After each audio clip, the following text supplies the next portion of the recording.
नमस्कार दोस्तों, स्वागत है आप सभी लोगों का स्टडी ग्लोस पर। दोस्तों, आप लोग हेनरी ट्रूमैन को जानते होंगे, अमेरिका के पूर्व राष्ट्रपति हैं। उन्होंने न्यूक्लियर बॉम्ब ब्लास्ट करने के आदेश दिए थे हिरोशिमा और नागासाकी के ऊपर। उस समय की जो ग्लोबल कंडीशंस थी वो कुछ इस प्रकार से थी, कुछ इस तरीके से थी कि सभी देश अपने आप को सरताज, अपना लीडर जो है वो दिखाना चाहते थे। खासतौर पर रशिया और अमेरिका इस दौड़ के अंदर सबसे आगे थे। अमेरिका को यह डर लग रहा था कि आखिरकार रशिया जो है वो न्यूक्लियर बॉम्ब से अटैक कर सकता है, रशिया कभी भी मेरे ऊपर अटैक कर सकता है, ऐसा डर लग रहा था यूएसए को। लेकिन इसके बीच में यह होता है कि जापान ने अटैक किया। कहां पर? हवाई आइलैंड के ऊपर, जहां पर यूएसए का एयरफोर्स बेस था। जैसे ही अटैक किया उसके बाद में अमेरिका को यह मौका मिल गया जापान के ऊपर हिरोशिमा और नागासाकी पर एटम बम गिराकर रशिया के सामने दिखाने का कि देखो मैं हूं वर्ल्ड लीडर। और वही वो समय था जिस समय 6 अगस्त और 9 अगस्त को एटम बॉम्ब जो है वो गिराए गए थे हिरोशिमा और नागासाकी के ऊपर, और जापान ने फिर सरेंडर कर दिया था। उसके बाद में ये ट्रीटी भी साइन हुई थी कि जापान आज के बाद कभी भी अपनी डिफेंस पावर जो है उसका इस्तेमाल नहीं करेगा, और करेगा तो वहां पर यूएसए की परमिशन लेनी पड़ेगी। यूएसए जो है वो बार बार आज भी देखिए हेल्प करता है जापान की। तो देखिए कंडीशन उस समय की देखिए, लेकिन जापान के ऊपर क्या बीता, जापान के लोग किस तरीके से इसे इफेक्ट हुए, आज देखिए वर्ल्ड लेवल पर क्या कंडीशन बन रही है। यूक्रेन ने जब रिटेलिएट किया रशिया के ऊपर, तो यूक्रेन ने वहां वहां रिटेलिएट किया, वहां वहां अटैक किया जहां पर रशियन न्यूक्लियर प्लांट्स थे। इससे रशिया काफी परेशान हुआ।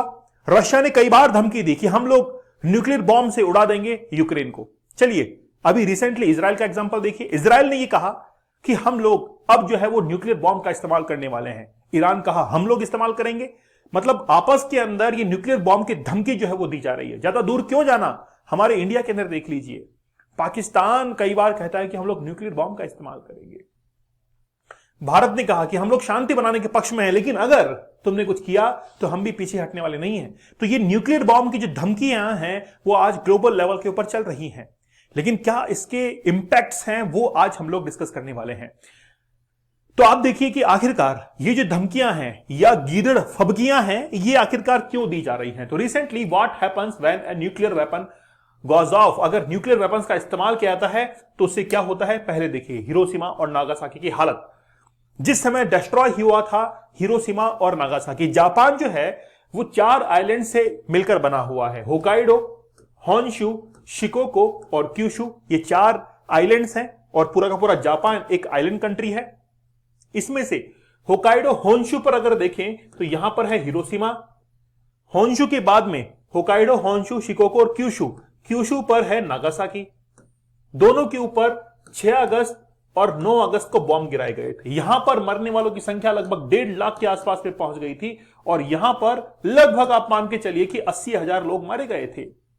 उस समय के शहर के हालात देख लीजिए किस तरीके से। और ये जो ब्लास्ट जो हुआ था इसको स्पेस के अंदर से भी देखा जा सकता है, अंतरिक्ष में से भी इसके जो निशान है वो देखे जा सकते थे। लेकिन आज देखिए ये नागासाकी है, नागासाकी के अंदर देखिए कितना डेवलपमेंट हुआ है, बहुत सी बिल्डिंग्स जो है वो आज बनी है।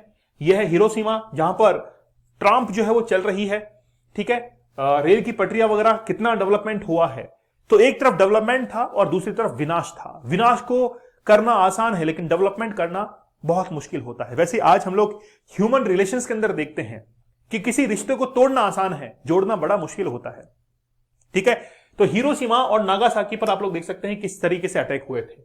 यहां पर आप देखिए कि 2 शहर हैं, एक तो है हिरोशिमा, ये है हिरोशिमा, और ये है नागासाकी। 2 प्लेन्स हैं, बॉम्बर प्लेन्स का इस्तेमाल यहां पर हुआ था। एक आइलैंड है मैरियाना आइलैंड, यहां पर एक प्लेन जो है वो 6 अगस्त को उड़ता है और हिरोशिमा के ऊपर अटैक करके वापस से आता है। फिर नागासाकी के ऊपर अटैक होता है और वापस से ओकिनावा होता हुआ यहां पर आता है, ठीक है। और ये बड़े जबरदस्त जो है वो ब्लास्ट किए गए थे। एक्चुअली में यूएसए जो है वो अपने ईगो को सेटिस्फाई करना चाहता था। यूएसए ने अपने ईगो को सेटिस्फाई किया और जापान पर ये एटॉमिक बॉम्ब गिराकर ये बता दिया कि देखिए हम में कितनी पावर है। और तब से लेकर आज तक यूएसए ही वर्ल्ड लीडर जो है वो बनने की कोशिश कर रहा है। उसका सपना, मुझे ऐसा लगता है पर्सनली, वो कभी पूरा नहीं हो पाएगा, क्योंकि उसकी जो हरकतें हैं वो कभी भी ऐसा होने नहीं देंगी। चलिए बात करते हैं, लेकिन उससे पहले 100 डेज का हार्ड चैलेंज, आपको चैलेंज कूपन कोड यूज करना है। देखिए इस चैलेंज को कंप्लीट करने के लिए हिम्मत चाहिए। बहुत सारे लोग ऐसे हैं, अगर आप में हिम्मत है तो 100 दिनों तक बिना पोर्नोग्राफी के आप बिता के बताइए कि देखिए सर हमने 100 दिनों तक कोई भी पोर्नोग्राफी नहीं देखी है, मास्टरबेशन नहीं किया है, तो वाकई में आप इस चैलेंज को एक्सेप्ट कीजिए। ये हर किसी की बस की बात नहीं है। अगर आप एडिक्शन में नहीं है, आपको लगता है कि नहीं यार हम तो एडिक्शन में नहीं है, तो फिर आप एक बार चैलेंज लेके देख लीजिए, पता लग जाएगा एडिक्शन में है कि नहीं है। ठीक है, तो इस चैलेंज के अंदर आपकी लाइफ पूरी तरीके से चेंज हो जाएगी। 175 डेज का हार्ड चैलेंज भी आप लोग ले सकते हैं। बोला सर 100 दिन आप करा रहे हैं और 75 डेज हम लोग कर लेंगे। ठीक है, चलिए। द आर्ग्यूमेंट फॉर न्यूक्लियर डिसआर्मामेंट, जितने भी न्यूक्लियर वेपन्स आज बन रहे हैं, कई ट्रीटीज साइन हो रही हैं कि इनका इस्तेमाल ना किया जाए, लेकिन फिर भी हिरोशिमा और नागासाकी पर न्यूक्लियर वेपन्स का यूज किया गया था। देखिए आज हमारे पास में दो चीज है, एक तो है एटॉमिक बॉम्ब और एक है हाइड्रोजन बॉम्ब। एटॉमिक बॉम्ब जो है वो प्रिंसिपल पर काम करता है न्यूक्लियर फिजन के ऊपर, नाभिकीय विखंडन हम लोग उसको कहते हैं, और हाइड्रोजन बॉम्ब काम करता है न्यूक्लियर फ्यूजन के ऊपर, नाभिकीय संलयन उसको कहते हैं। सन का टेम्परेचर देखिए कितना जबरदस्त होता है, अगर वही टेम्परेचर किसी जगह पर अचानक से आ जाए तो क्या फिर हालत होगी। ऊपर से उसके अंदर रेडियो एक्टिव जो रेडिएशंस हैं वो भी रिलीज होती रहती हैं और वो बार बार रिलीज होकर ह्यूमन सेल्स को इफेक्ट करती है, और जब ह्यूमन सेल्स डीएनए जो इफेक्ट होते हैं वो सालों साल एक पीढ़ी से दूसरी पीढ़ी के अंदर चलते रहते हैं। इसलिए आज न्यूक्लियर वेपन को लेकर और उसके थर्मल और शॉक इफेक्ट्स को ध्यान में रखते हुए आज कई देश जो है वो इसके लिए कोशिश कर रहे हैं कि न्यूक्लियर वेपन जो है इसका इस्तेमाल नहीं हो। अगर हम लोग हिरोशिमा की बात करें तो वहां पर 15 किलो टन का इस्तेमाल किया गया था एक्सप्लोजिव, और नागासाकी के अंदर 25 किलो टन का इस्तेमाल किया गया था। ये तो बहुत कम है। क्यों? क्योंकि रशिया के अंदर सार बॉम्ब हुआ था 1961 के अंदर, और उस समय 50 मीट्रिक टन का इस्तेमाल हुआ था। एक मीट्रिक टन के अंदर 1000 किलो टन्स होता है, और ये अगर हम लोग देखें कि नागासाकी, हिरोशिमा नागासाकी से कितना गुना है, 3800 गुना है, 3800 गुना ज्यादा था। और अब देखिए आप, अब थोड़ा मॉडर्नाइज हो चुका है और हम लोग मॉडर्न हो चुके हैं, और अब अगर न्यूक्लियर बॉम्ब का इस्तेमाल होगा तो बहुत जबरदस्त होगा, कई गुना भारी होगा हिरोशिमा नागासाकी से। उसके आज प्रमाण जो है हम लोग देख सकते हैं। आज नोबेल पीस प्राइज दिया गया है, किस व्यक्ति को दिया गया है, किस ऑर्गेनाइजेशन को दिया गया है? एक ऑर्गेनाइजेशन का नाम है जिसका नाम है निहोन हिदानक्यो। ये बेसिकली जापान की ऑर्गेनाइजेशन है जो कि एटम बॉम्ब जो गिराए गए थे उनके सर्वाइवर्स को मदद करती है, और उनको इस बार नोबेल पीस प्राइज दिया गया है। तो जो फाइट करते हैं न्यूक्लियर वेपन्स के लिए कि न्यूक्लियर वेपन्स खत्म हो, उसके लिए संस्था काम करती है और उसको ही पीस प्राइज दिया गया है। इन्होंने वाकई में एक जबरदस्त काम भी किया है। अगर हम लोग देखें तो ये दो डेट थी, 6 अगस्त की और 9 अगस्त 1945 की। ठीक है, लिटिल बॉय, फैट बॉय, दो बॉम्ब का नाम था। यूनाइटेड स्टेट्स ने, ठीक है, मैनहट्टन प्रोजेक्ट्स के तहत इसको किया था। उस समय हेनरी ट्रूमैन जो थे वो राष्ट्रपति थे। हिरोशिमा के अंदर लगभग 90,000 से लेकर 1.5 लाख लोग मारे गए थे। इसके साथ में कई सोल्जर्स, 10,000 सोल्जर्स भी इसके अंदर मारे गए थे, कैजुअलिटीज हुई थी। और इसके साथ में नागासाकी के अंदर 80,000 तक लोग मारे गए थे। ठीक है, टोटल अगर हम लोग किलिंग देखें 1945 के अंदर तो लगभग 2.5 लाख के आसपास में लोग जो है वो मारे गए थे। आज भी उनके निशान हम लोग देखते हैं। देखिए आज बेसिकली बहुत लंबे समय तक लोगों के हाथों के अंदर, पैरों के अंदर स्किन कैंसर होता चला गया। ठीक है, वहां पर जो लोग, बच्चे पैदा हो रहे थे, किसी की आंख नहीं है, किसी के जो है वो, किसी के अंगुलियां जो है खराब हो चुकी हैं, ऐसे डीएनए स्ट्रक्चर जो है वो धीरे धीरे बिगड़ते चले गए। यहां पर आप लोग देखेंगे अकॉर्डिंग टू सम एस्टिमेट्स रफली 2.4 million people worldwide will eventually die from cancers. Cancer से वो डाई हो रहे हैं due to atmospheric nuclear test conducted between 1945 to 1980। 1945 से 1980 के बीच में जितने भी न्यूक्लियर टेस्ट हुए हैं, अब रेडिएशन तो निकलती हैं।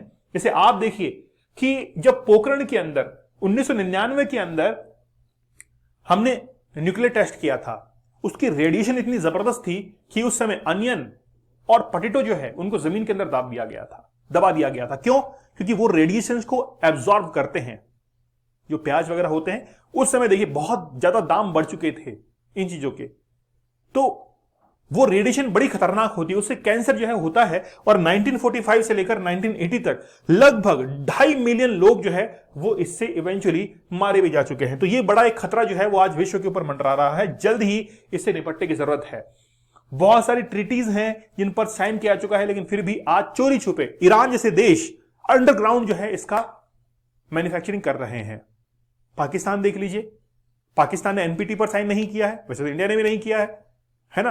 भाई इंडिया साइन क्यों नहीं करता, इसका पीछे रीजन क्या है? इंडिया ने अब तक वो टेक्नोलॉजी हासिल नहीं की है जो कि न्यूक्लियर वेपन्स को डेवलप करने के लिए चाहिए, उस लेवल की नहीं की है। यूएसए ने कर लिया है और हम लोग ये कह रहे हैं कि भाई तुमने तो कर लिया है, अब हमको भी वो रिसर्च वगैरह करने दो। जिस दिन हमारी रिसर्च कंप्लीट हो जाएगी उस दिन हम भी रोक देंगे और एनपीटी पर साइन कर देंगे। ये हमारा कंसर्न है। लेकिन न्यूक्लियर वेपन जो है वो ह्यूमन स्पीसीज के लिए वाकई में बहुत खतरनाक है।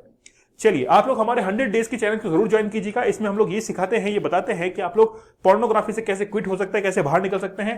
चैलेंज कूपन कोड यूज करना है आप लोग चाहें तो 175 डेज का हार्ड चैलेंज भी ले सकते हैं। और जीके जीएस का बैच हमारा जबरदस्त चल रहा है। वनडे एग्जाम्स के लिए हम लोग डेली एमसीक्यू सॉल्व कर रहे हैं, लाइव सेशंस होते हैं और इसके अंदर अभी हम लोग ज्योग्राफी को पढ़ रहे हैं। इसके बाद में हम लोग हिस्ट्री को पढ़ेंगे, फिर इकोनॉमी और फिर साइंस। जल्दी आप लोग इस बैच को ज्वाइन कीजिए। तो मिलते हैं आप लोगों से अगले सेशन के अंदर। तब तक धन्यवाद, थैंक यू, जय हिंद।